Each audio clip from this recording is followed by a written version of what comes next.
こんにちは、ハリケーンフットボールです。今回の教材は、レアルソシエダの久保建英に関する動画です。久保建英に関する移籍の噂はもうほとんど聞かれず、残留が濃厚となっているようですが、かすかに噂があるのがエバートンではないでしょうか。現実味はどれほどか、あまり大きな期待はないでしょうし、そもそもエバートンが良い移籍先なのかも疑問になるでしょう。今回はエバートンファンが久保建英について分析し、ぜひ欲しいと熱弁しています。久保の弱点には全く触れず、強みばかりを話していますので、久保が批判されることに、著しく免疫が低い多くの方も、楽しめる動画ではないでしょうか。実際にどのように話しているのか、チェックしてみましょう。Takefusa Kubo is the exact type of player Everton need this summer. With a profile that fits perfectly into the squad, he offers something that nobody else in the squad currently possesses. But to understand what exactly he offers and why he'll be so perfect for Everton, we need to take a look at a couple of things. And these things are his goal threat, his creative ability, his individual skill, and of course, how does he fit into David Moyes' Everton tactics? Firstly, at 24 years old, Takefusa Kubo is a player who's already done so much in his career. Some people will remember that he once played for Real Madrid. Despite never actually playing a La Liga game for them, he was there for a couple of years. But what many people won't actually know is he came through at Barcelona's academy after leaving Japan at a young age. Whilst at Real Madrid though, he did go on loan to several La Liga clubs before finally settling at Real Sociedad, where he's played over 100 times in La Liga for them and has had a lot of success. But the success has also been with his national team, Japan, earning 44 career appearances for Japan at only 24 years old. And coincidentally, if he signed for Everton, he'd be the first ever Japanese Everton player. So, this is Kubo's heat map from La Liga last season. This comes as a big positive for Everton and the team and the fans and everyone. When I saw it, I had a smile on my face, because what does this show us? It shows us that he plays off the right, and what have we screamed for the last 2, 3, 4 years? A right winger, and he is a right winger. Hallelujah. But as we know, even I can stand on the right wing and call myself a right winger. What actually makes Takefusa Kubo so good? Let's start with some of his goals. Listen, last season he only scored 7 goals in all competitions, and that doesn't scream goal threat, does it? However, if you look at some of these goals, which we're about to do now, you'll see that he's actually got quite a good eye for goal, and why he's more of a threat than that stat suggests. We actually start with him in an unfamiliar position, because Japan have just taken a corner and he's found himself on the left wing. When you see him here, you think, well, he's left-footed, he's probably going to square up his defender, beat that defender, and then cross it to the back post or aim it for a cut back to the penalty spot. And as he moves towards the byline, you think, well, this is an eventuality that's guaranteed to happen. But no, take a look at the goalie. Did any of you spot that? Well, I didn't spot it at the first time of watching, but do you know who did? Takefusa Kubo. He sees the near post open, and he places that with his left foot at such an acute angle, perfectly into the goal. And it's quite a cute goal. And that's the first goal I saw, and I was immediately impressed. But now let's get a better feel for what he'd actually offer from the right-hand side. And let's look at this clip. What if I told you that he scores from this position? You wouldn't believe me, would you?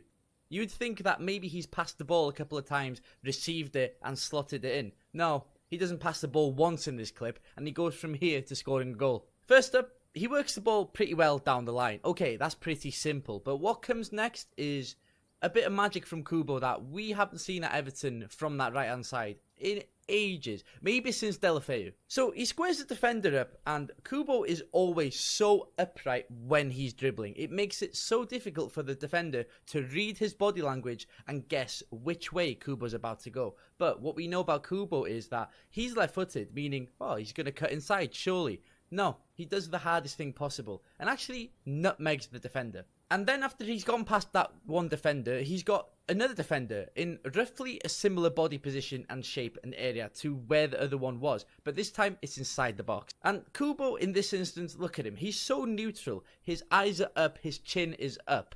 This is a sign of a good dribbler.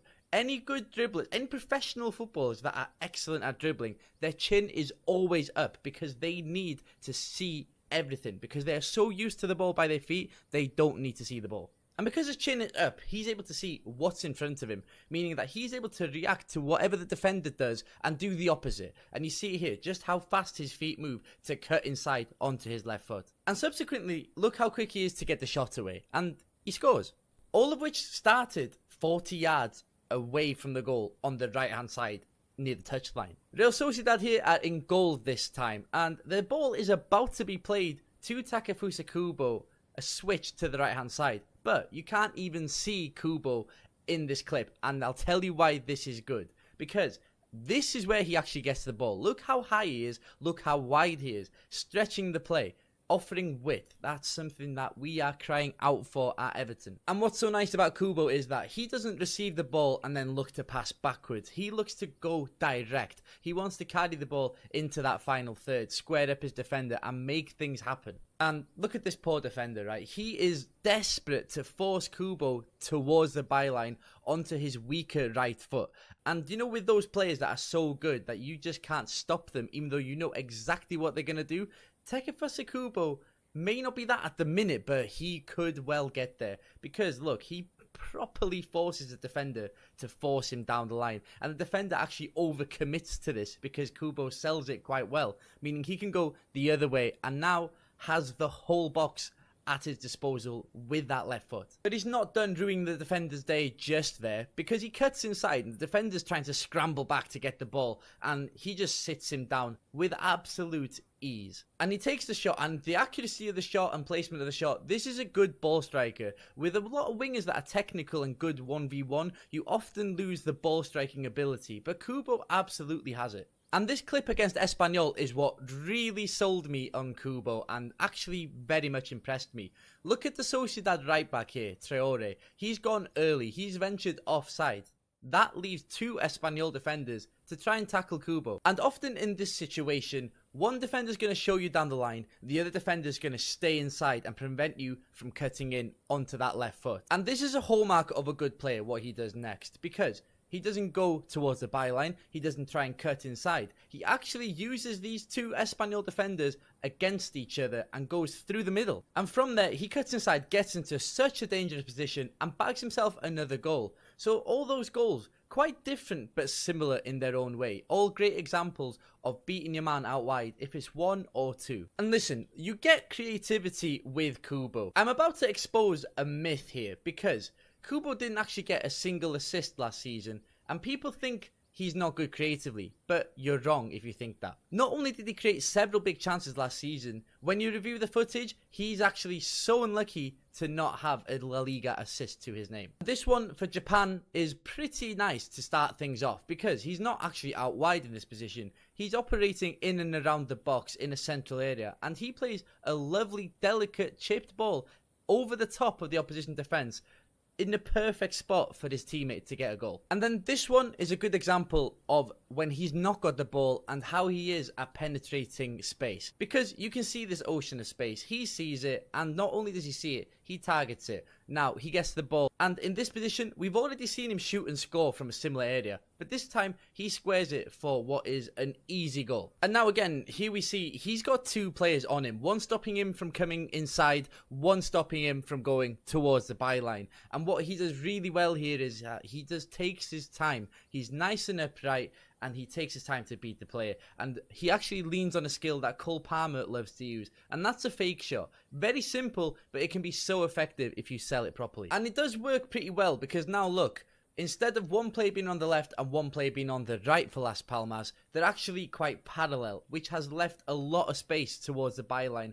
for Kubo to explode into. And a big fear of Kubo is that he's extremely left-footed. Well, in this instance, he actually goes towards the byline and uses his right foot and puts in a very dangerous ball. When you see that, you have to wonder, how on earth did he not get an assist last season? Because there's nothing he did there that doesn't warrant an assist. This is another clip against Las Palmas, which his teammates really let him down in this game because he should have had 2 assists minimum. But this one's actually completely different because he's not actually hugging the touchline out wide. He's actually in the half space in that little channel. And look, he receives the ball perfectly here. He gets it and he turns and he aims for the central area. But there's a defender already approaching him, ready to close him down. And the problem with being 5'8" and pretty light on your feet is that you have a risk of being bullied off the ball. But that does not apply to Takefusa Kubo in this situation, because this is excellent winger play. Look at how he uses his arm. Look where the ball is. His arm is outstretched, keeping that player away with his upper body strength.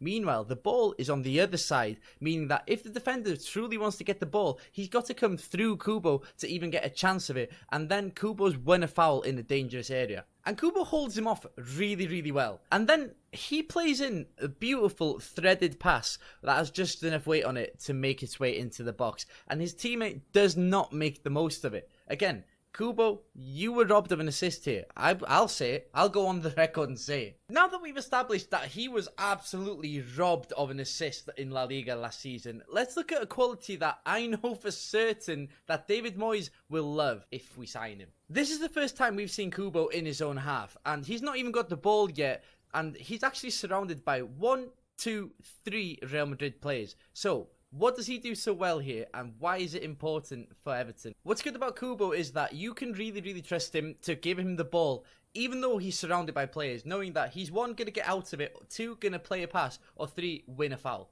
And look, when he does receive it, those 3 players that were surrounding him loosely, well, they're now really surrounding him. The distances have shortened massively. And look, he carries the ball pretty well. He's such a great tool for counter-attacks that 3 Real Madrid players have decided that they need to stop him. And what do we know? If there's 3 players trying to tackle 1 player, it means there's spaces on the other side on different areas of the pitch. And here's an even better example of it. Kubo is in his own defensive third this time from a corner, and Real Sociedad really looking to try and get out of this and counter-attack Real Madrid after they've committed so many bodies forward for the corner. And when they win it back, there's one player that they have to give it to. Of course, it's Kubo. And he carries the ball up the pitch so well. He's curved about 50 yards here with the ball glued to his feet. And again, he displays that upper body strength that many people don't think that he's got. Look where Modric ends up. He's bumped him. He's on the floor. He can't handle the Kubo. And then look at his Real Sociedad teammates. They're flooding forward in numbers. There's a great opportunity for a counter-attack. And we're going to touch on why that's so important for Everton in a second. But let's look at another clip of this time against Athletic Club, a semi-final Europa League team. First off, Kubo gets the ball here, but crucially, look, his back is to the defender. So, to turn, he not only needs to turn quickly, he needs to do so before the defender starts pressing him and it becomes difficult. But Kubo is so good at these quick, sharp turns that if you're not tight to him straight away, he will turn and he will start to drive at you with the ball. And when he does turn, he realises he's not got many options on. Ahead of him is an offside striker on his own team, and to his left, the lanes to pass are blocked. So what does he do? He takes it upon himself and drives towards the line. And then you start to see the blistering pace he truly has. And to think he got the ball with his back to the defender near the halfway line, he actually ends up all the way in the attacking final third. And he's starting that attack with literally no options. But as we've already discussed, he's multi-dimensional when it comes to dribbling. He can go inside, he can go outside.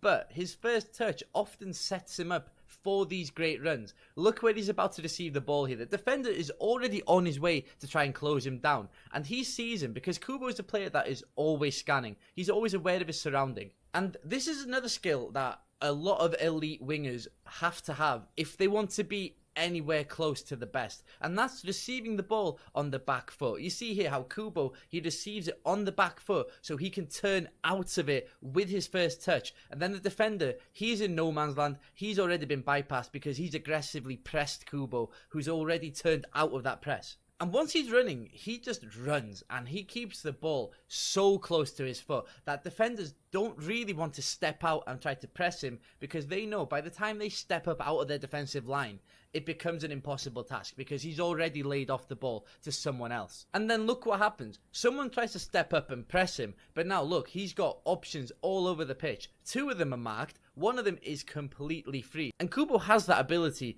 to drag defenders out of position, and that creates spaces in other parts of the pitch. With Kubo, don't be surprised that if his impact gets other players goals without him actually picking up an assist. And as we've discussed, He already should have had assists, but this is fine.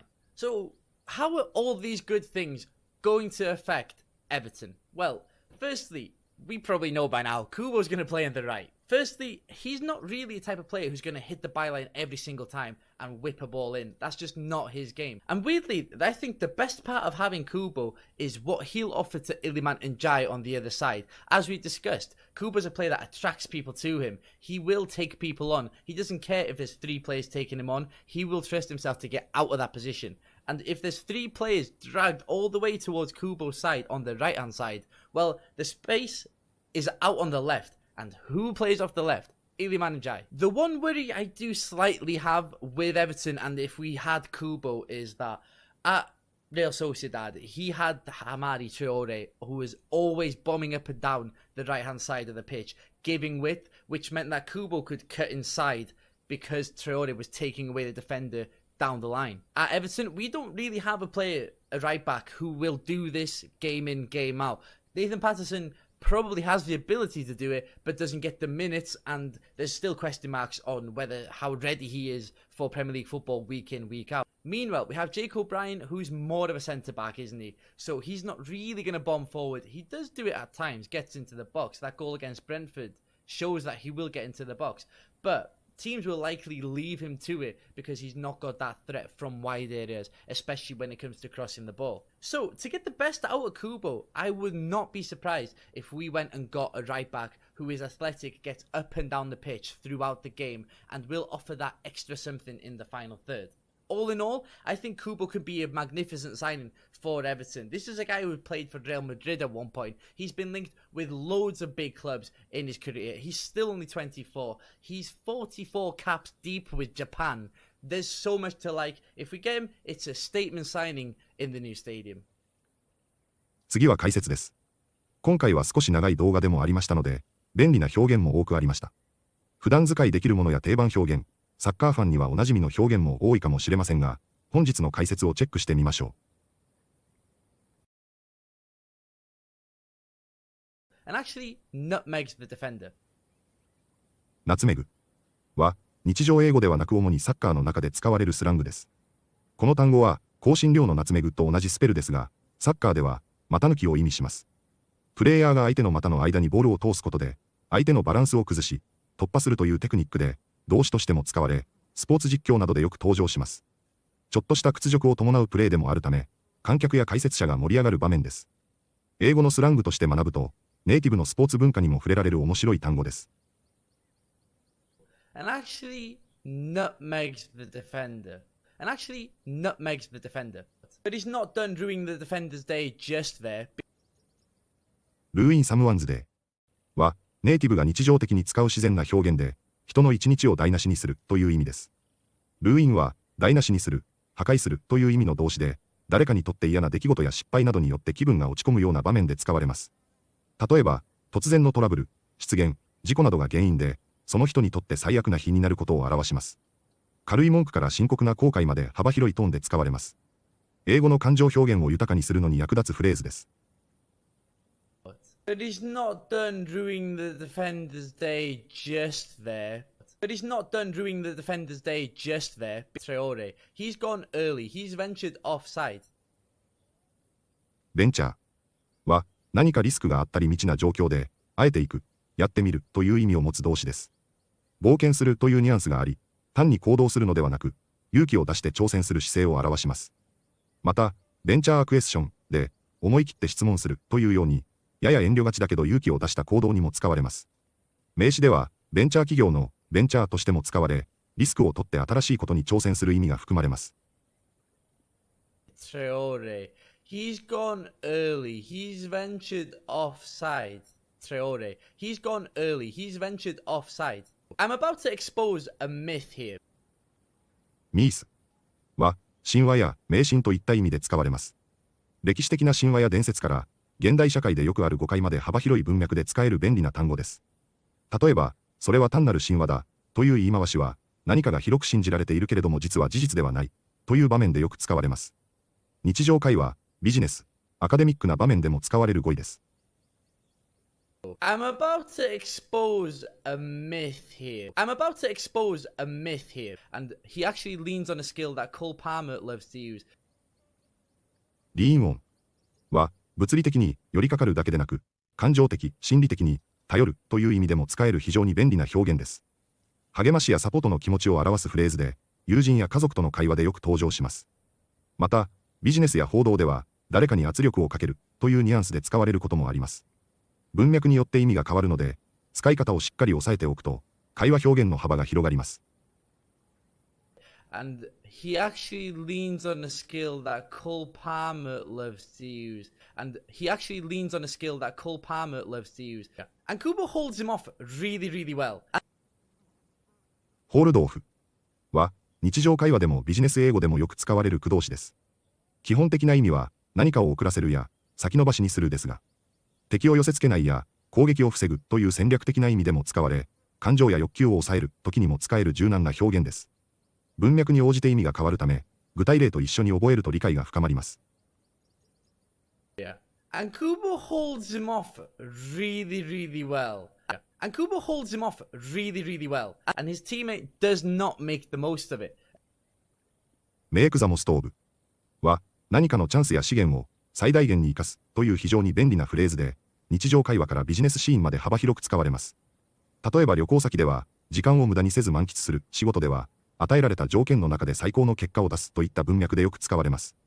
メイクザベストオブと似ていますが、メイクザモストオブはより積極的に、得られる価値を最大限に引き出すという前向きなニュアンスがあります。トイックや英会話でも品質の重要表現です。And his teammate does not make the most of it. And his teammate does not make the most of it. I'll say it. I'll go on the record and say it.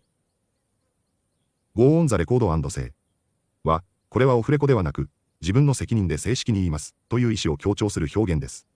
政治家、経営者、有名人などが自分の立場や信念を明確にするときに使います。例えば、私はその件が間違いだったと公に認めますという場合などに使われます。この表現は、ニュースや報道、ビジネスの会見、SNS でも使われるので、発言の責任や影響を意識していることを伝える重要な語句です。I'll say it. I'll go on the record and say it. I'll say it. I'll go on the record and say it. He takes it upon himself and drives towards the line. Take it upon oneself は、自ら進んでやるや、責任を感じて行動するという意味で使われるフォーマルな表現です。例えば、誰にも言われなかったけど、自分の判断でやりましたという責任感や積極性を伝えるニュアンスになります。この表現は、誰かに指示されてではなく、自分から判断して行動することを強調するので、ビジネスシーンや丁寧な文書でもよく登場します。He takes it upon himself and drives towards the line. He takes it upon himself and drives towards the line. And then you start to see the blistering pace he truly has. ブリスターリングは、何かがものすごく激しい、速い、強いことを表す形容詞で、スポーツ中継、ニュース、日常会話まで幅広く登場する表現です。例えば、ブリスターリングペースは、信じられないほどの速さ。ブリスターリングアタックは、猛烈な攻撃となります。天気の表現でも、ブリスターリングヒートで、うだるような暑さという言い回しが定番です。語感が強いため、感情や動作の激しさを強調したいときにぴったりな表現です。And then you start to see the blistering pace he truly has. And then you start to see the blistering pace he truly has. He's multidimensional when it comes to dribbling. マルチダイメンショナルは、複数の次元を持つという意味から転じて、一つの視点だけでなく、様々な観点からなるもの多くの性質や側面があるものに使われます。例えば人物描写では、マルチダイメンショナルキャラクターは、単純でない、奥深い性格のキャラクターを意味します。ビジネスやアカデミックな場面では、多角的アプローチや多面的分析などにもよく使われ、論理的、分析的な文章で非常に役立つ表現です。He's multidimensional when it comes to dribbling. He's multidimensional when it comes to dribbling. And then the defender, he's in no man's land. In no man's landは、もともと戦場で敵と味方の間にある、誰の支配下にもない危険地帯を指していました。現代では比喩として、どちらにも属さない中途半端な状態や立場を表すのに使われます。例えばスポーツでは、ゴールキーパーが前に出過ぎて戻れないような場面、ビジネスでは決定も撤退もできないプロジェクトなどに使われます。立場が不安定で、どこにも適用できないというニュアンスを伝えるのに便利な表現です。And then the defender, he's in no man's land. And then the defender, he's in no man's land. いかがでしたか？久保建英は残留が濃厚だとは思いますが、玉突き移籍なども含め、まだ何が起こるのかわからないでしょう。さらに次の移籍の時に、プレミアリーグのトップ3のチームに行くことを考えれば、エバートンに移籍する意味もあるかもしれませんが、レアルソシエダから来年に移籍するのか、エバートンで2、3年過ごすのかを考えると、ソシエダに残って来年にまた移籍のチャンスを伺う方が良い気もしています。この動画では久保の弱点については全く触れていませんが、実際には弱点を補うにあまりあるほど、久保建英の強みは多く、そして素晴らしいものでしょう。それでも、明らかに周りのプレイヤーとの連携や、周りを生かすプレーが多いことも事実で、誰もが驚くほどかもしれませんが、周りのプレイヤー次第では、アシストがゼロになることさえあるということであり、さらにトップオブトップのチームに行った方が、ゴールやアシストという結果も出るのだろうと期待もします。エバートンは実際には微妙かもしれませんが、こういう噂が立っている方が、他のチームからの関心を呼ぶものにはなるでしょうから、移籍市場の最後まで、遠藤航のようなサプライズが起こらないか、期待したいと思います。本日もご視聴いただきありがとうございました。またすぐにお会いしましょう。